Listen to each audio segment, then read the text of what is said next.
이 시간 우리에게 주시는 하나님의 말씀은 로마서 5장 1절에서 11절의 말씀입니다.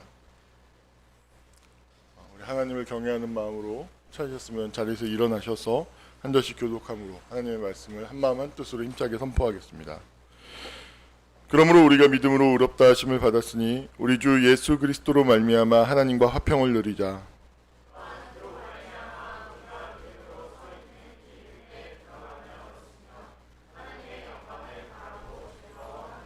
다만 이뿐 아니라 우리가 환난 중에도 즐거워하나니 이는 환난은 인내를,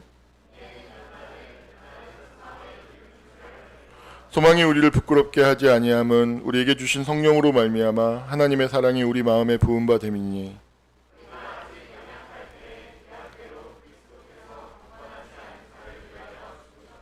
의인을 위하여 죽는 자가 쉽지 않고 선인을 위하여 용감히 죽는 자가 혹 있거니와.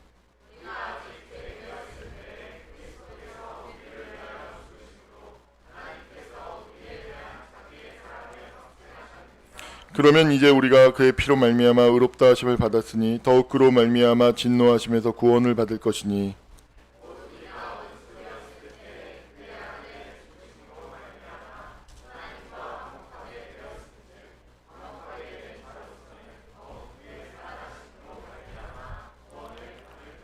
함께 선포합니다. 그뿐 아니라 이제 우리로 화목하게 하신 우리 주 예수 그리스도로 말미암아 하나님 안에서 또한 즐거워하느니라. 아멘.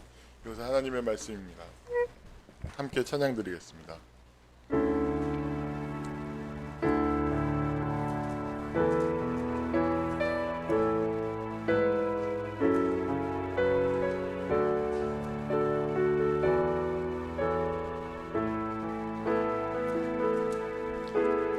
예수 우리 왕이여 이곳에 오셔서 보좌로 주여 임하사 찬양을 받아 주소서.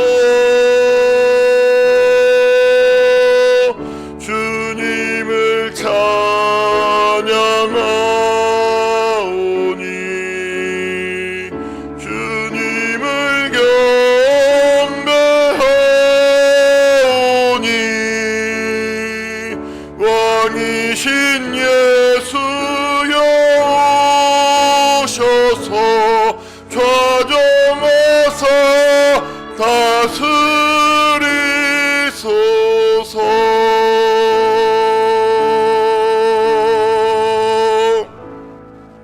아멘. 자리에 앉으시기 바랍니다. 우리 앞뒤 좌우에 있는 분들과 하나님께 함께 인사 나누겠습니다. 하나님께서 이곳에 당신과 함께 하십니다.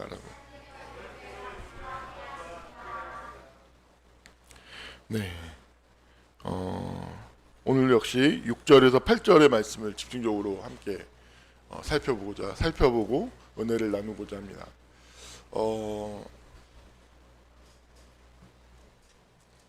우리 김관 시장님도 자영업이죠. 자영업을 하고 계시고 저도 어떤 면에서 자영업을 하고 있죠. 우리 또 태경이 또 이제 자영업의 세계로 이제 곧 뛰어들 준비를 하고 있고요. 여러분 자영업과 쉽게 말해서 회사원, 무슨 공무원과 가장 큰 차이점이 무엇인 줄 아십니까? 무엇일까요? 그 안정은 뭐에 기초할까요? 그것의 원인, 소급해서 한 차원 더 소급해 들어가서 쉽게 말하면 공무원이 된다든지 어떤 회사원이 된다는 건 공무원과 회사원이 되기 위해서 공기업이든 무엇이든 내가 그 상징을 획득하기 위해서 시험을 준비해서 그 취업에 성공했다, 시험을 붙었다라는 것은 공무원, 회사원, 어떤 그것을 경찰, 소방관, 선생님 그런 상징을 내가 획득한 것이죠. 그리고 내가 이미 공인된 그 상징을 공부를 해서 획득해서 그게 이제 사람들한테 인정이 되는 것이니까 인정이 되는 것이니까. 예를 들어서 은행에 갔는데 그 매대 안으로 들어갈 수 있어요. 그건 뭐예요? 그 사람이 그냥 합격했다 그런 차원이 아니라 이 사람은 우리 상징 안에 들어왔어. 인정받았기 때문에 그 안으로 들어갈 수 있는 것이죠. 경찰이 되면 제복을 주죠. 제복을 왜 줄까요? 이 사람이 우리 상징을 획득했어. 했기 때문에 주는 것입니다. 상징을 획득하는 것이죠. 그리고 난 다음에 그 기반 위에서 삶을 살아갑니다. 그리고 그 이후에는 상징을 획득하기 위해서 노력하지 않죠. 그런데 또 다른 차원이 있죠. 예를 들어서 뭐 공무원으로서 뭐 임원이 뭐 행정관이 되고 싶어. 그러면 그건 또 하나의 상징을 획득하기 위해서 또 노력해야 돼요. 획득해야 되는 것입니다. 그럼 자영업은 무엇일까요? 자영업은 자신이 상징을 만들어 가야 됩니다. 획득하는 게 아니라 예를 들어 우리 집 교회는 김광식 빵집 있죠. 김광식 빵집이라는 상징이 사람들 앞에서 하나의 상징이 됐다는 건 뭐냐면 사람들이 인정할 수 있는 가치, 의미, 제품, 사람됨, 경영 그 모든 것들이 그 안에 다 있는 거예요. 상징이 되었다라는 것은. 그러니까 상징을 사람들한테 인정받을 수 있는 상징이 되고 사람들의 마음 결국에 상징의 체계라고 할 수 있는데 그 상징의 체계에서 한 자리를 차지할 수 있는 것으로서 이 가게, 이 빵집이 존재하게 되었다라는 것을 의미하는 거죠. 그런 면에서 자영업이 훨씬 어렵습니다. 몇 배는 어렵습니다. 정말로. 우리 김가식 빵집이 청주에서 되게 점점 유명한 빵집이 되고 있죠. 지금도 되어가고 있어요. 모르는 사람들 되게 많아요. 80만 명 중에서 제 기도 제목 한 50만 명 정도가 김가식 빵집을 아는 거죠. 아직 모르는 사람이 많아요. 한 5만 명?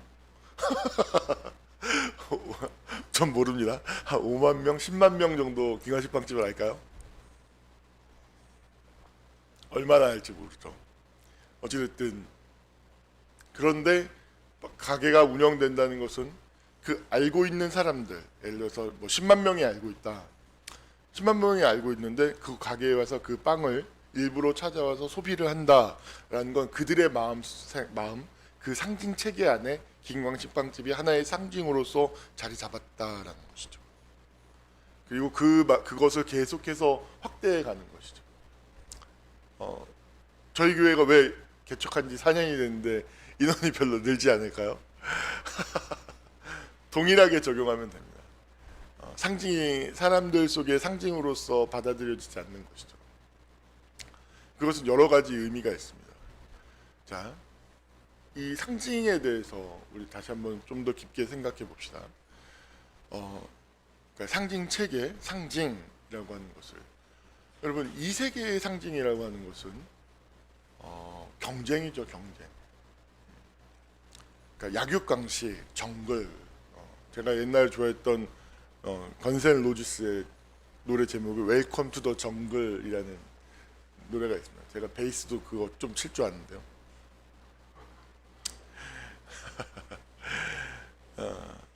세계가 정글이라는 뜻이죠.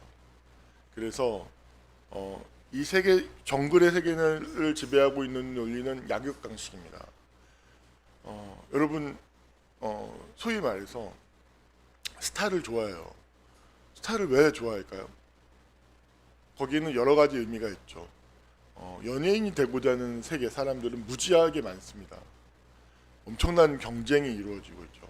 그 경쟁에서 살아남아서 승리한 사람들 그리고 뿐만 아니라 사람들 안에서 그냥 단순한 어떤 노래를 부르는 사람들이 아니라 지금 현재 사람들 앞에서 대한민국 역사에서 유례가 없었던 BTS 방탄소년단이라고 하는 것은 사람들 안에는 어떤 상징적인 존재가 되어가고 있고 사람들에게 상징을 만들어 나가고 있는 존재가 되고 있고 뿐만 아니라 기존에 존재하던 이 상징의 질서를 깨뜨리고 새로운 상징의 체계를 상징의 질서를 상징의 패러다임을 만들어가고 있는 존재이기 때문에 굉장히 독특하고 신화적인 것이죠. 보십시오.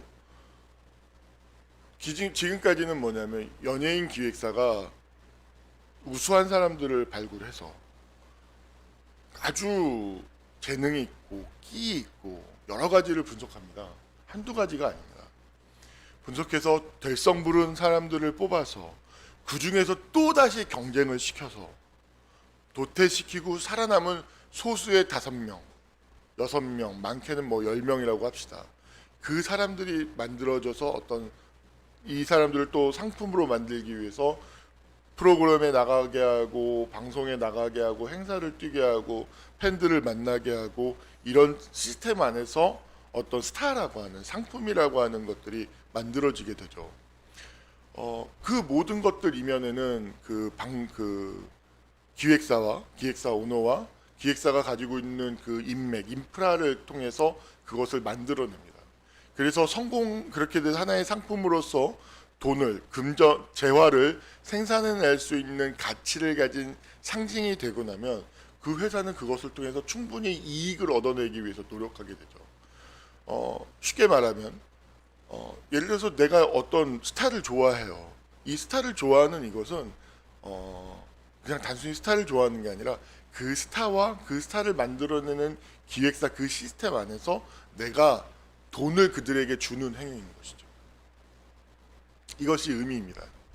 근데 지금 현재 존재하는 이 BTS는 이 패러다임을 깨는 거죠. 첫 번째로 그 BTS가 가지고 있는 독특성은 무엇이냐면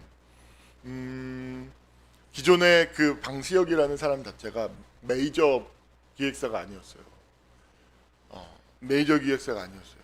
그러니까 기존의 패러다임 안에서 패러다임을 답습할 수 있는 그런 사람이 아니었어요. 근데 매우 독특한 패러다임은 무엇이냐면 지금까지 없었던 것이죠. 기획사 오너의 철학과 이 BTS라고 하는 사람들이 단순히 종속 관계가 아니라 마음과 사상과 생각을 공유하는 사람들. 평등성이 그만큼 강해요. 수직성보다는. 평등성이 강하고 팬들은 또한 무엇이냐면 이 만들어진 존재에 의해서 나오는 것이 아니라 이들로부터 메시지를 받아서 이들을 사랑하고 지지하게 되어서 어떤 역할을 하게 되냐면 놀랍게도 우리가 너 스타로 만들어줄게. 그러니까 기획사에 의해서 만들어지는 스타가 아니라 팬들에 의해서 너 마이너구나. 우리가 너 메이저 만들어줄게. 메이저에 못 들어가네. 좋아. 그러면 이 상징의 질서, 이 시장의 질서를 우리가 깨뜨릴게. 자, 해보자. 해가지고 이 암이라고 하는 독특한 어떤 팬덤, 이건 팬덤이라는 말로도 이야기할 수 없어요.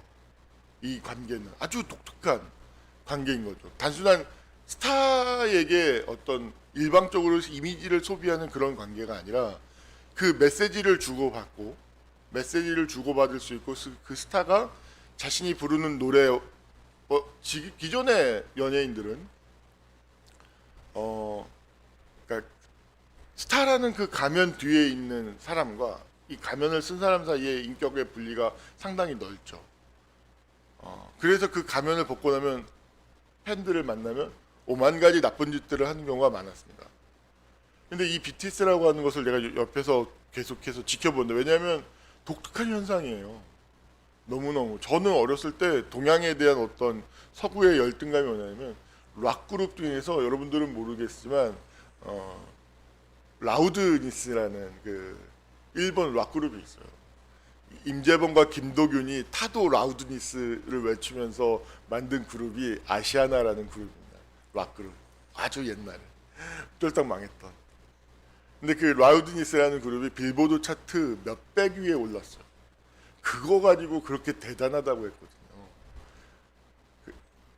세계에서 인정받는, 미국에서 인정받는 아시아의 유일한 락 그룹 하면서 막 어떤 굉장히 동양에서 락하는 사람들 사이에서 엄청난 열등감과 그런 선망의 대상이 돼요. 근데 BTS는요 1위예요, 1위. 이건 제 어렸을 때 기준으로 보면 엄청난 천지가 개벽할 일이 벌어진 거죠. 자, 봅시다. 그러면서 그들의 팬들이 이 기존에 존재하던 상징의 질서를 이 책의 약육강식이라고 하는 이 질서를 정확하게 이해하고 이들을 그곳에 집어넣는 행동을 합니다. 그리고 그것들을 통해서 새로운 상징 어떤 기존의 질서를 파괴하면서 이들을 정상에 올려보내는 것들이 가능하게 된 거죠. BTS가 이야기의 목적은 아니고요. 상징의 질서가 그만큼 중요하다는 거예요. 자, 보십시오. 그러면 이것을 우리 예수님에게 한번 가져오고 이 세상의 왕들과 한번 생각해 봅시다. 약육강식이 존재하는 곳에서는 약한 것, 병든 것들은요 철저하게 도태의 대상입니다. 약하고 병든 것은 연약함, 병듦은 도태시켜야 되는 대상이에요. 저는 새들이 공룡의 어떤 후예라고 얘기를 하죠. 새를 이렇게 깃털이 있다고 포유류랑 연상하는데 아니에요. 오히려 파충류에 더 가까워요. 제가 볼 때. 알을 낳죠. 포유류는 젖을 먹고 키우죠. 저는 그 체온이 변하는 것보다 어떻게 새끼를 낳는가가 그 종적 유사성이 더 강한 것을 갖는 것 같아요. 지켜보면 황새가 새끼를 기르는데 3마리를 낳았어요. 근데 그 중에 한 마리가 병이 좀 들었어요. 깃털이 빠지기 시작해요. 어미가 그 새를 보자마자 과감 없이 그 새끼는 어미에게 먹이를 줄 알고 입을 내미는데 그 새끼의 머리를 탁 물어가지고 번쩍 들어서 그 나무 위에 있는데 둥지 밖으로 확 던져버려요. 쳐다도 안 봅니다. 확 던져버립니다. 병들었어요. 얘가 나머지 2마리 새끼를 옮기겠구나. 병들었구나. 바로 도태시킵니다. 돌보지 않습니다. 마음이 아파. 절대 그렇지 않습니다. 독수리요, 매요, 한술 더 뜹니다. 도태되는 새끼를 먹이를 안 줘서 굶겨 죽입니다.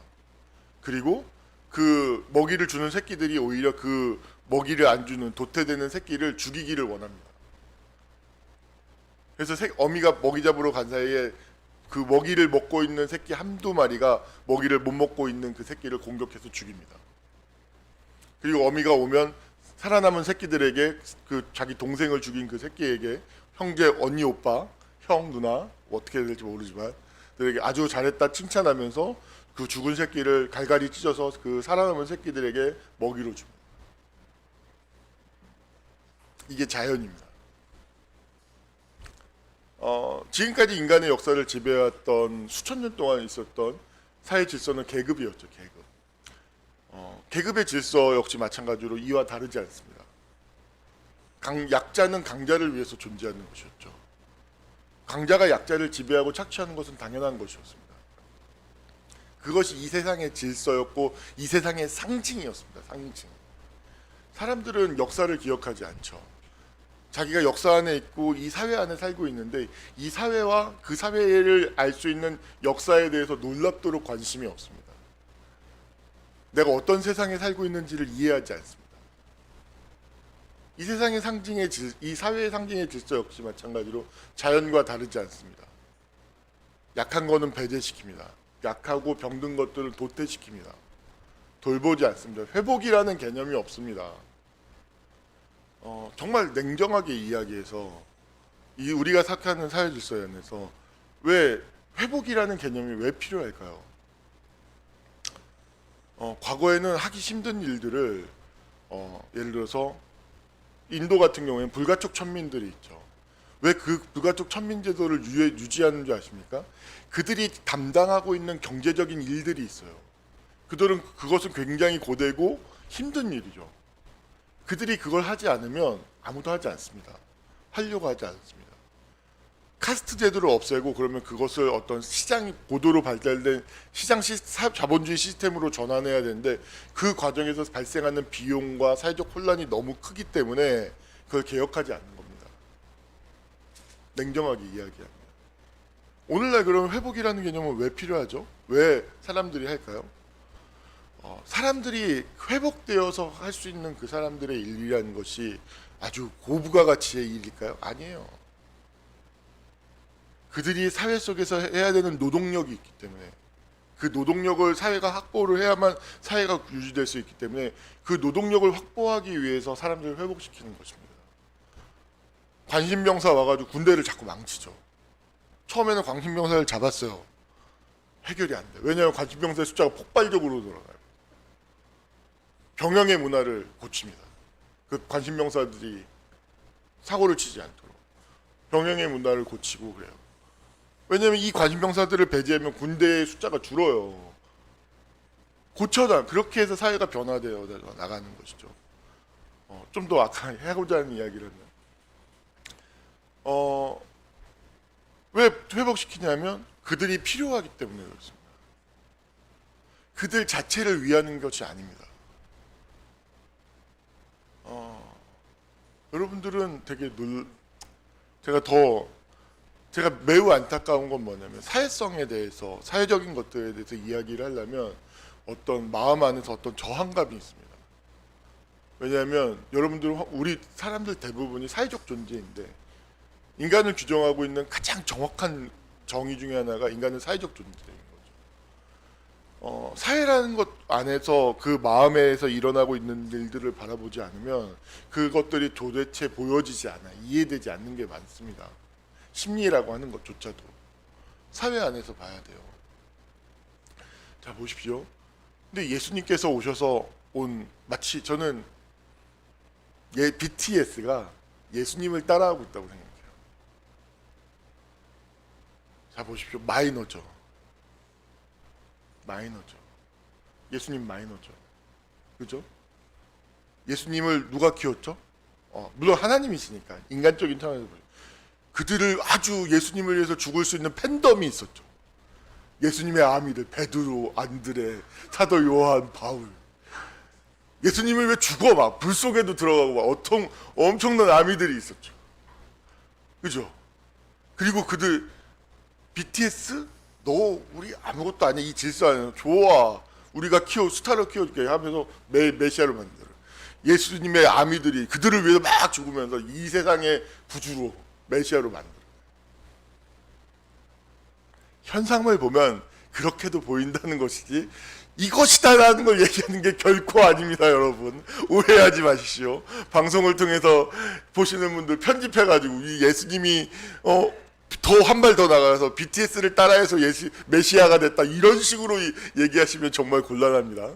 절대 그렇지 않습니다. 상징을 얻은 예수님이라고 하는 것을 한번 생각해 보십시오.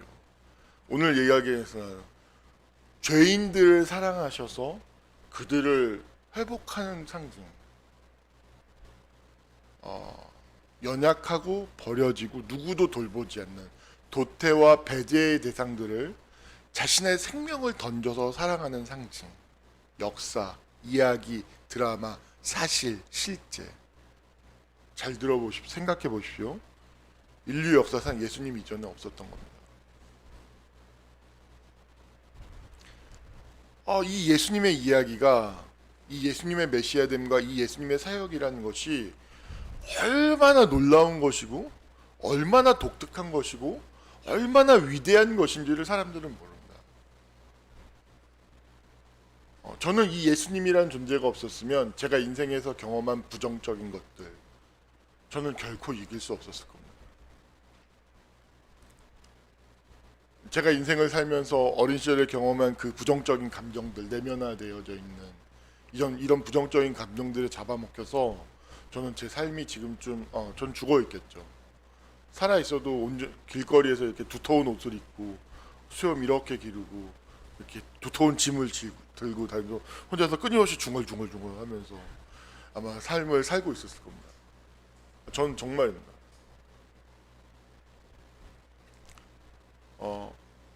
어느 누구도 배제의 대상, 도태의 대상이 되는 약하고 병든 것들을 돌보고 그들을 회복시켜 주려고 하는 그 상징은 이 세상에 존재하지 않았습니다. 내가 어떤 어린 시절에 엄마 아빠로부터 사랑을 받지 못했어요. 그로 인해서 어떤 발달이 지체되고 학습의 과정들이 온전하지 못했어요. 공부를 못해요. 그러면 너는 여기서 이런 일을 하면서 살면 돼. 그러면 그 사실이 뭘 결정하죠? 내가 누구를 만나는가를 다 결정하는 거예요. 자유가 있을까요? 없어요. 그렇게 사는 겁니다. 왜 이 삶은 이래야 되죠? 그렇게 묻는 사람들을 위해서 준비된 게 있지. 옛날에는 그렇게 묻는 사람들을 죽였죠. 자, 약하고 병들고 이 세상 자연의 논리 안에서 보았을 때 배제되고 도태되어져야 되는 것들을 사랑하시는 이 예수 그리스도의 이야기가 얼마나 위대하고 얼마나 가치 있고 소중한 것인지 잘 전달이 되셨나요? 우리가 믿는 예수님이 하나님의 어떤 분이신지, 그리고 이 세상을 어떻게 바꾸어 왔는지를 말입니다. 저는 늘 이야기하지만 감동을 주는 요소는 예수님이 이야기를 반영하지 않고서는 어떤 이야기에도 감동이 없습니다. 어떤 이야기에도. 제가 하나 추측합니다. BTS는요, 그 팬들을 위해서 자신들의 모든 것을 버리는 것 같은 퍼포먼스를 준비할 가능성이 많습니다. 왜냐하면 이건 팬들의 것이기 때문에 라고 하면서 어떤 퍼포먼스를 준비할 가능성이 많아요. 만약에 그런 행동이 일어나면 BTS에게 알려주십시오. 저희 교회 목사님이 그것을 이미 오래전에 예언했노라고.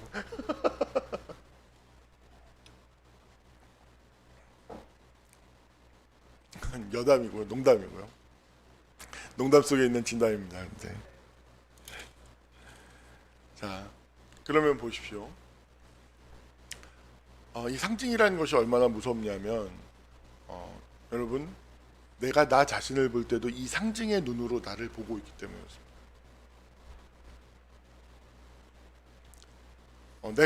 여러분, 모든 것은 해석되는 겁니다.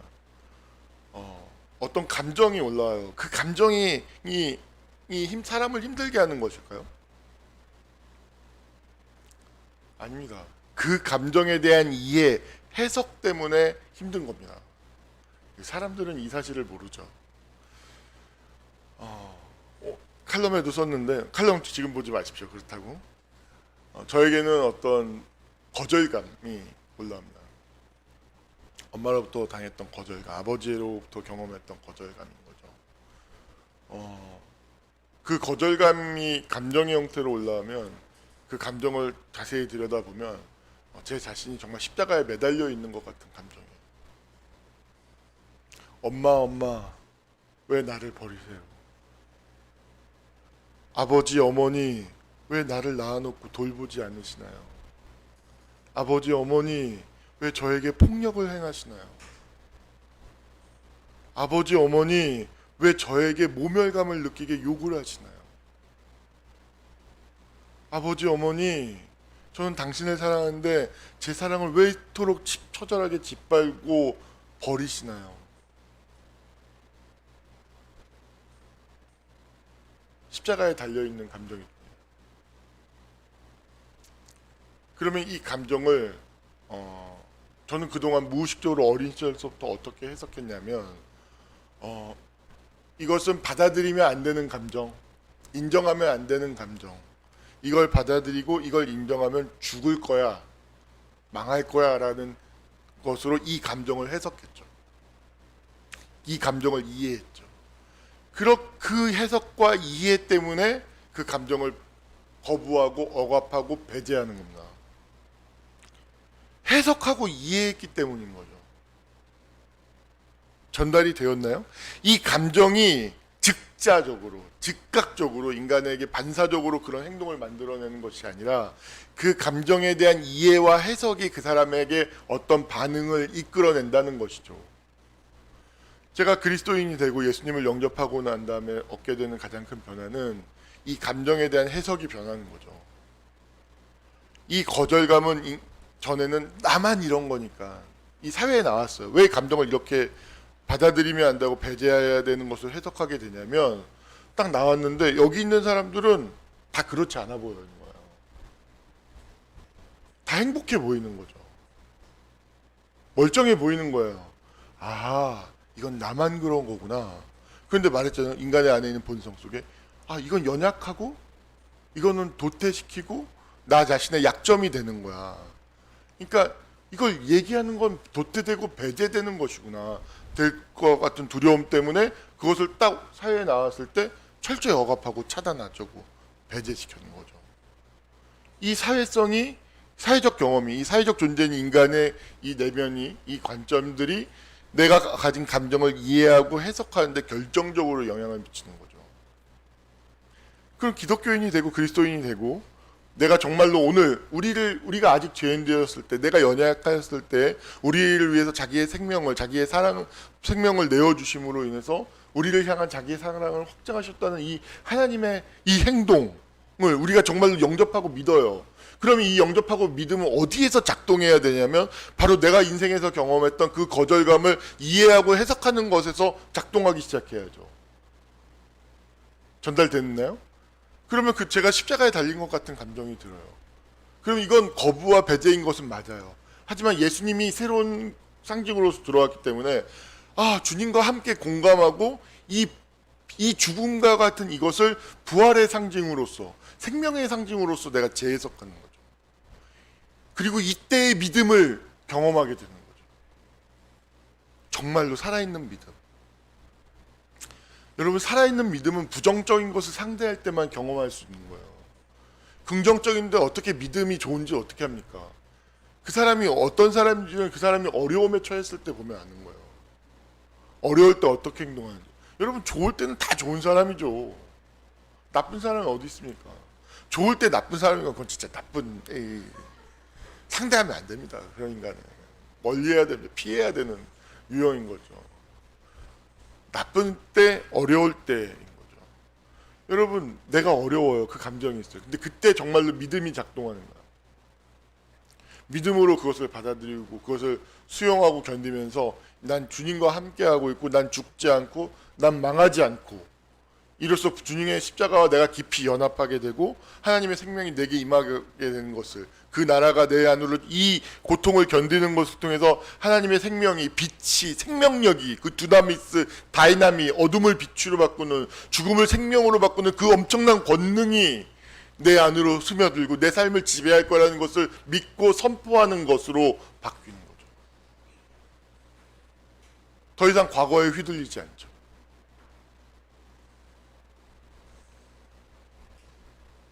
굉장히 중요한 이야기를 했습니다. 우리가 우리의 행동을 일구어내는, 심지어 우리의 생각조차도 지배하는 이 감정 에너지가 있어요. 그것은 사실 우리가 이해되고 해석된 것이라는 것. 그래서 그것과 나 사이에는 거리가 실은 존재한다는 것이죠. 그 안에 새로운 이해와 새로운 해석으로 우리가 그 감정을 새롭게 상대할 수 있어야 된다는 거예요. 그 감정 자체를 바꿀 수는 없습니다. 그건 불가능한 일이죠. 있을 수 없어요. 그러나 그 감정을 내가 어떻게 해석하고 이해함으로 말미암아서 그것을, 그 감정 자체를 바꾸고 없애는 거 아니라 그 감정이 내게 어떤 영향을 미치는가를 내가 바꿀 수 있는 거예요. 그리고 그 감정이 미치는 영향이 바뀌어짐에 따라서 놀랍게도 이 감정은 더 이상 나에게서부터 힘을 갖지 않는, 이 감정은 나로부터 멀어지게 되는 거예요. 그리고 새로운 감정, 새로운 에너지들이 내 안에서 생겨납니다. 그것을 가까이 하면서 살아가는 변화가 시작되는 것이죠. 그게 왜 가능할까요? 바로 우리가 연약할 때 우리를 위해서 우리를 사랑하신, 어떤 이유도 없이 무조건적으로 우리를 사랑하신 이 하나님의 십자가의 은혜, 십자가를 지시는 이 행동하심, 이 땅 가운데 그 이전에도 그 이후에도 존재한 적이 없는 이 새로운 상징을 창조한, 만들어낸 이 복음, 바로 하나님의 이야기 때문에 이것이 가능한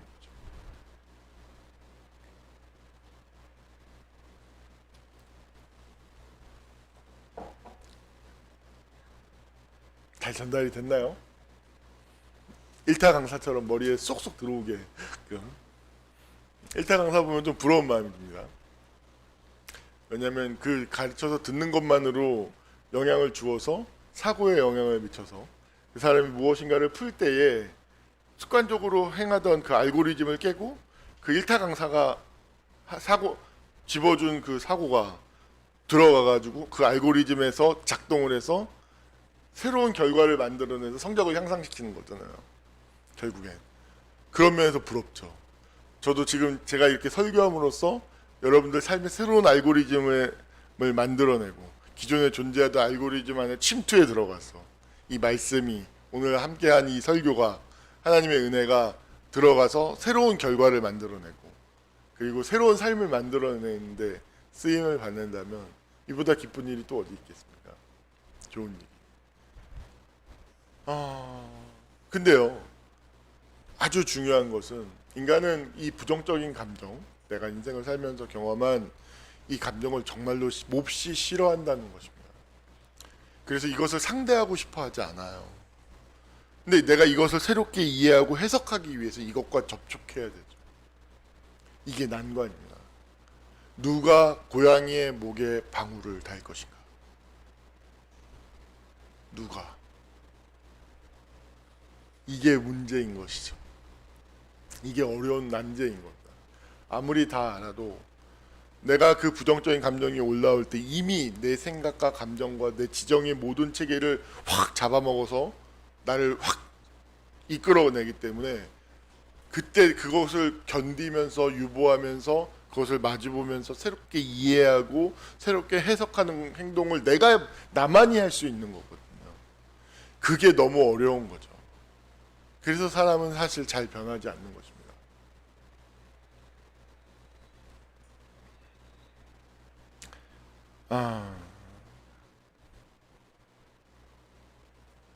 저는 제 가장 큰 소망은 뭐 안 돼도 가보는 거죠.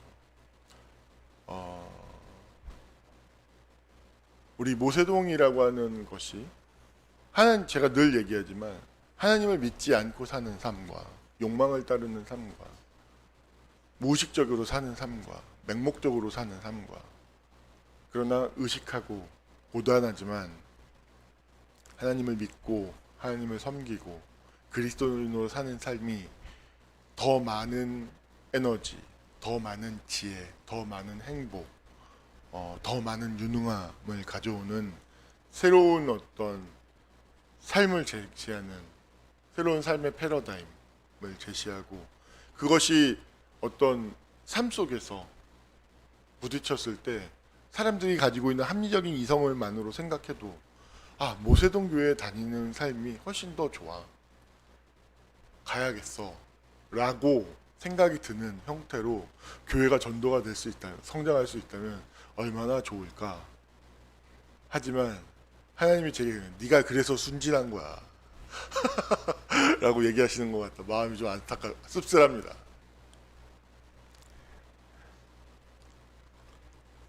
보이지 않는 곳에서 네가 원하는 대로 모세동 사람들이 살고 있을 것 같아? 바보같이. 하나님이 저한테 멍청하게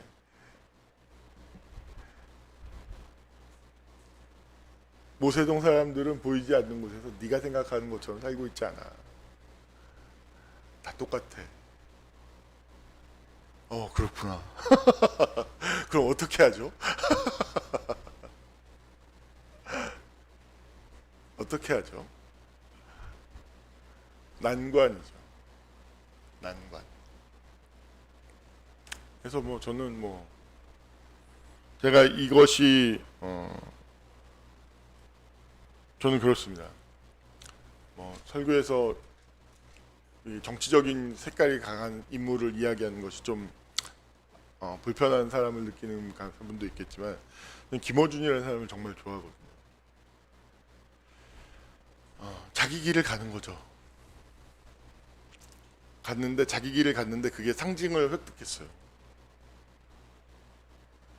엄청난 상징을, 인정을 획득했어요. 너무 부러워요, 저는. 저도 제 길을 가다가 안 되면 어쩔 수 없는 거죠. 하지만 전 제 길을 갈 겁니다. 제가 옳다고 생각하고 제가 이 길이 맞다고 생각하는 길을 꿋꿋하게 갈 겁니다. 안 되면 안 되는 것도 땡큐죠. 오케이를 하지 않고 다른 일을 해도 전 잘할 자신 있습니다. 두렵지 않습니다. 이 먹고 사는 목구멍이 포도청이어서 목회를 하고 있는 게 아닙니다. 목구멍이 포도청을 위한 일이면 저는 훨씬 유능하게 살 수 있을 것 같습니다. 어쩌면 날아다닐 수도 있을 것 같습니다. 그것이 두렵지는 않습니다. 여러분, 보이지 않는 곳에서 제발 자기 십자가를 지십시오. 자기 십자가를 지는 것이 제가 아까 말했던 이미 내가 인생을 살면서 경험한 고통, 부정적인 것, 버림받은 거절, 좌절, 슬픔, 그것들이 있어요. 이미 나의 십자가는 이미 있는 거예요. 그 십자가를 아까도 말했던 이 사회적인 맥락 안에서 이건 배제, 이건 약하고 버려야 되고 얘기하면 안 되고 그렇게 해석하니까 이 십자가를 계속 안 지죠. 버리죠. 땅속에 파 묻어요. 막 절대 내 삶 속에서 나타나면 안 돼, 드러나면 안 돼 하고 또 삐져나오면 계속 넌 왜 또 나왔어 하면서 또 땅을 더 깊게 파서 묻어버리죠. 십자가를, 자기 십자가를.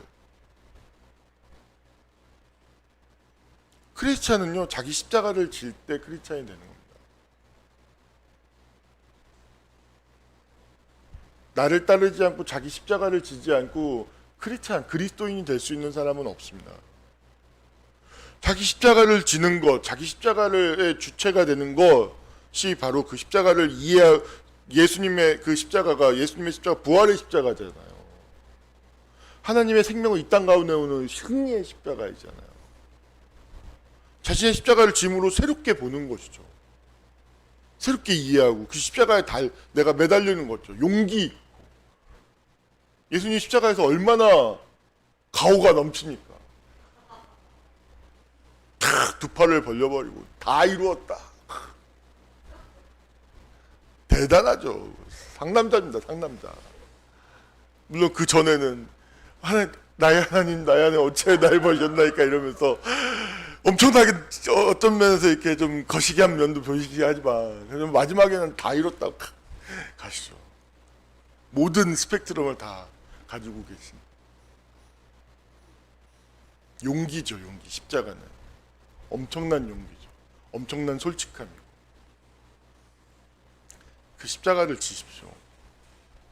자신의 삶 속에서 내 인생에 십자가가 있습니다. 그 십자가를 땅속에 묻고 있는 사람과 그 십자가를 지고 있고 그 십자가에 달려있는 사람은 다른 사람, 다른 향기가 납니다. 다른 사람입니다. 십자가를 지고 있는 사람, 자기 십자가에 달려있는 사람, 그 속에서 하나님을 믿고 신뢰하는 사람, 이미 새로운 피조물인 것이죠. 여러분, 새로운 인생을 살고 싶지 않습니까? 사람들은 놀라워요. 되게 큰 성공을 원해요. 근데 여러분, 정말로 성공을 원하고 예를 들어서 쉽게 얘기하면 부자가 되고 싶어요. 그러면 내가 부자가 될 만한 내 사람이 내가 되어야죠. 내가 부자가 될 만한 사람이 돼야 부자가 되는 겁니다. 근데 내가 부자가 될 만한 사람은 되지 않고 부자가 되길 원해요. 이루어지지 않죠. 공부를 잘하고 싶어요. 내가 공부를 잘할 만한 사람이 되어야 공부를 잘하죠. 그렇지 않습니까? 문제는 나죠, 나. 내가 새로운 피조물이 되어야 되는 것입니다. 그럼 새로운 결과가 만들어지는 것이죠. 어떻게 새로운 피조물이 될까요? 자기 십자가. 어떻게 그럼 우리는 자기 십자가를 질 수 있을까요? 예수님의 이 십자가를 바르게 이해해야 됩니다. 그걸 가깝게 가져와야 됩니다. 기도해야 됩니다. 그래서 기도인 것이죠. 제가 십자가에 달려있는 감정을 느낄 때 전에는 기도하지 못했어요. 왜냐하면 그걸 거부하느라고 바빴거든요.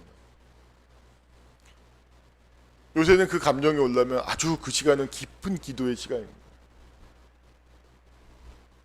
깊게 하나님을 신뢰하는 시간입니다. 부활을 신뢰하는 시간이죠. 완전히. 물론 감정적으로는 미칠 것 같고 죽을 것 같아요.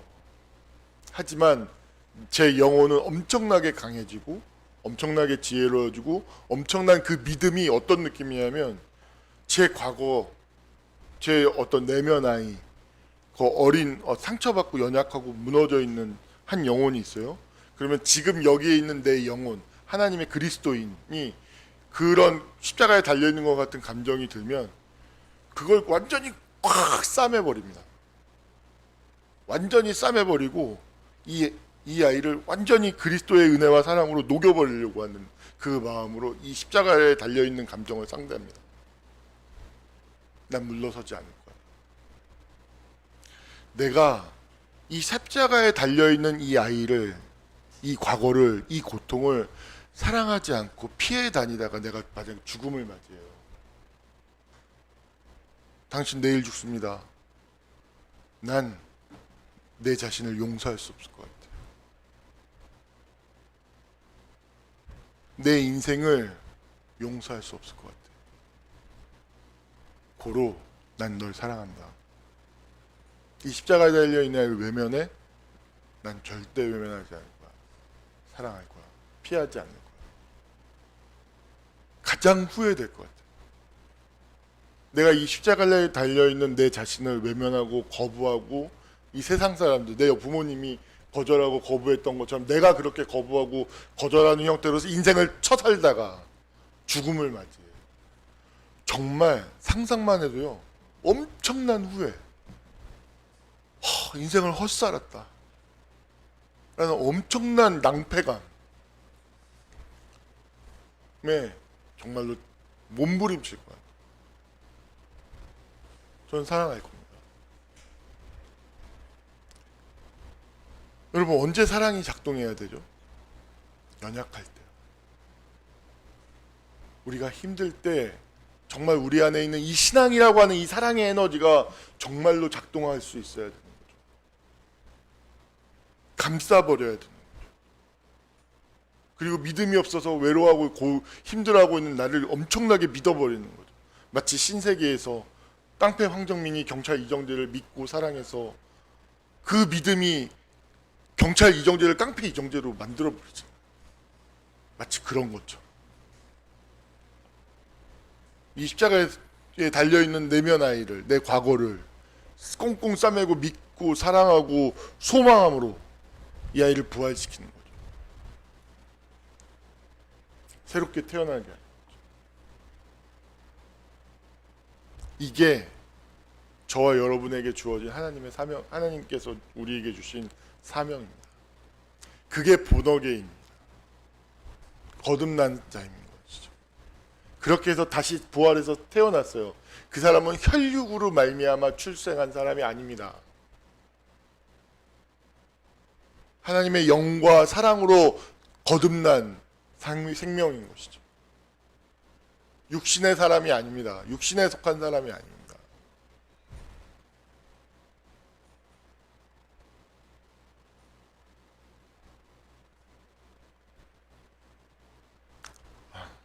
제가 조금 더 온유해지고 있는 것 같지 않습니까?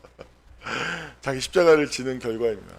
그 십자가가 온갖 분노, 온갖 공격성, 온갖 폭력성의 원천이었거든요. 제가 그것을 외면하지 않고 그것을 안고 수용하고 사랑하는 하면서 제 안에 어떤 이 가시들이 뽑혀나가는 것들을 느낄 수 있고 경험할 수 있어요. 그리고 여러분들의 가시도 좀 덜 두렵고요. 여러분들의 가시조차도 안을 수 있는, 가시에 푹 찔려가지고 피 흘릴 수 있는 그 자신감이 좀 생긴다고나 할까요? 그런 자신감이 좀 많이 생깁니다. 뚫렸다 이거.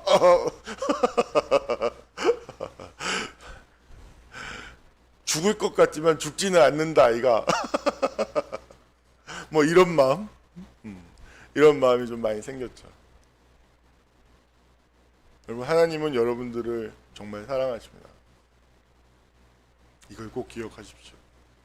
이 세상은, 부모는 이 사회에서 내가 직접적으로 경험한 사랑이 너무 작고 보잘것없어요. 그래서 사람은 찌그러들고, 그런 내가 받아본 사랑이 너무 없기 때문에, 보잘것없기 때문에 사람은 자기를 감추고 쪼그라들고 자기를 지키려고 사는 거죠. 여러분, 이 예수 그리스도의 눈을 뜨십시오. 여러분이 얼마나 하나님으로부터 사랑을 받고 있는지 모릅니다. 여러분들이 그걸 믿고 그걸 영접하고 정말 그것을 내면화하려고 하는 그 실천을 해 나간다면 여러분들을 위한 엄청난 축복이, 엄청난 능력이, 생명이 여러분들에게 공급되어지기 시작될 겁니다. 변화되고 새로워질 겁니다. 저도 그런 면에서 도전이 됩니다. 제 모습은 다 노출되어져 있으니까.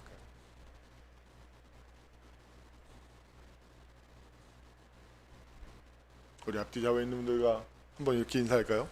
하나님께서는 당신이 생각하는 그 이상으로 당신을 사랑합니다 라고.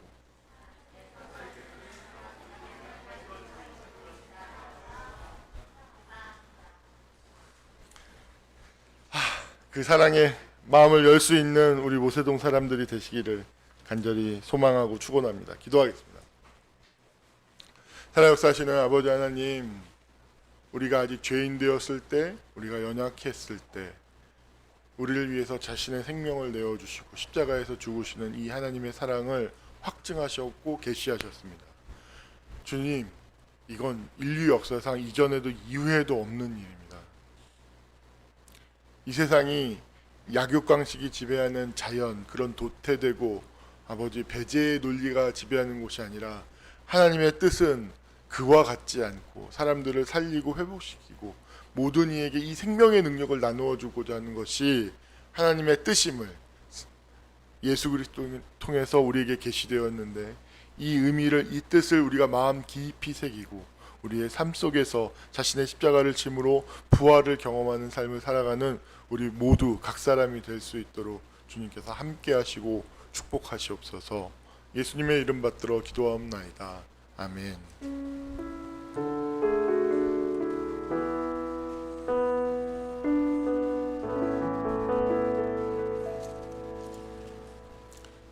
전능하신 나의 주 찬양 드리면서